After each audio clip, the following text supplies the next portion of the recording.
Hello everyone!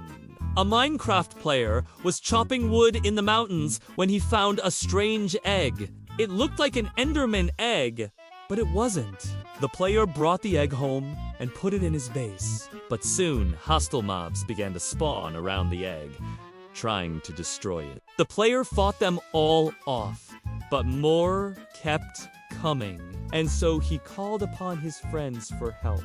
They fought back to back, fending off the mobs until finally they were victorious. The next morning, the sun was shining and the egg began to glow.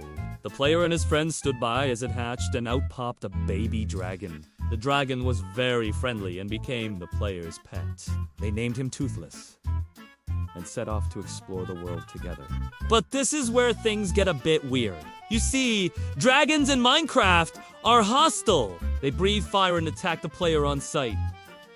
So why wasn't this dragon attacking the player? Well, that's because this dragon is special. You see, dragons in Minecraft have different forms. When they first spawn in their egg, then when they hatch, they go into their baby form. After some time, they grow into their adult form. But this dragon never grew into its adult form. Instead, it stayed as a baby dragon forever. That's why it didn't attack the player. It was completely friendly! The player and his friends took the dragon to an egg farm they had built. There were lots of eggs there, but none of them were dragon eggs. The player put the dragon egg in with the others and they all hatched. The player now had a whole bunch of baby dragons. They were all different colors: red, blue, purple, green, and even one golden dragon. The player was so happy. He loved his dragons. He took them all out into the world to explore. They flew around on their dragon mounts, breathing fire at anything that got too close. The player and his friends had so much fun. They explored caves, mountains, and even the Nether. They fought off hordes of zombies, skeletons, and creepers.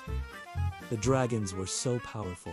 They breathed fire and lightning, scorching the mobs and sending them flying. But no matter how far they went or what they did, the dragons always came back to the player's base. They would gather around him, nuzzling and purring like giant cats.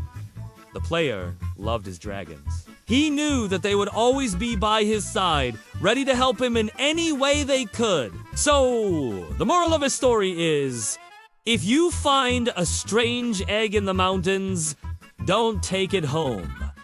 Just leave it there. Otherwise, you might end up with a bunch of baby dragons. Thank you so much for watching. Subscribe if you're not already. I will see you in the next video. Bye!